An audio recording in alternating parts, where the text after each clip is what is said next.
The very first topic I have chosen to speak about in this new series on the values of friendships and relationships is the importance of boundaries. Now, let's start by understanding that no matter how close, how intimate you are with your friend, your spouse, your child, your sibling, or anyone else, you don't own them, and they don't own you either. Your personality, your beliefs, your core values are different from them. And so, in order to honor who you really are and who the other person is, it is important to have boundaries. If you remember, I'd spoken about how love means separateness in a previous video. So we can say that boundaries are an expression of our separateness, our choices, our needs. It could be about privacy, space, house rules, communication styles, behavior, even money, religion, sense of humor, or so many other things. Now, we might think that this is all so simple and straightforward when we talk about it. But when we reflect deep down, we can see that either we are unable to honor our own boundaries or respect those of other people. Do you find it very difficult to say no even when you want to? Or to take an opposing stand because you feel you might be unpopular with your friends, or people might be hurt, or they might disown you, or you will disrupt the peace of a situation. And culturally, we're just programmed to believe that to be a good person means to be able to put the happiness of others above yourself, to compromise, to adjust, and especially so in the case of women who are considered caregivers and therefore find it very easy to subdue their own desires to be able to make others happy.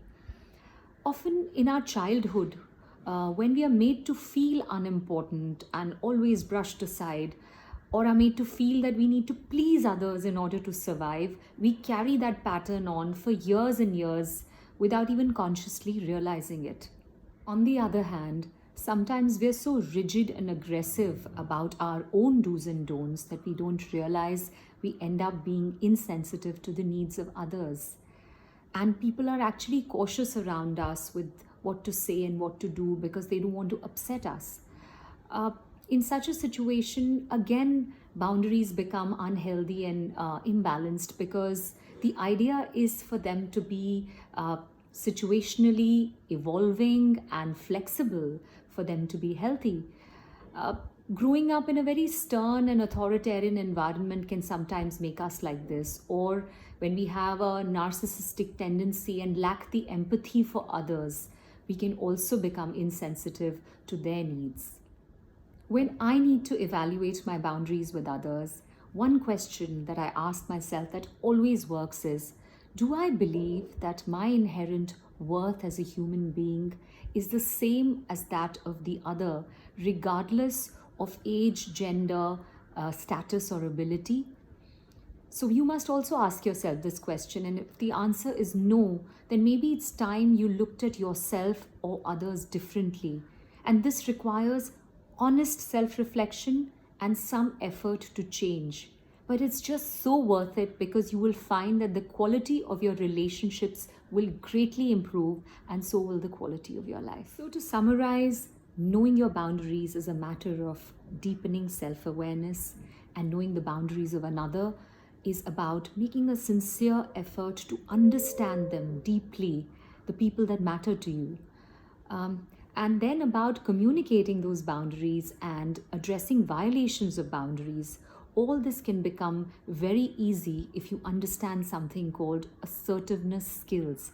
And that's going to be the topic of my next video in this series. So until then, if you have any questions or confusion about boundaries or any real life situation that you want to ask me about, please write to me and I will make sure that you either get a direct answer from me or I include it as part of my next Insta story or Insta live. Take care and see you soon.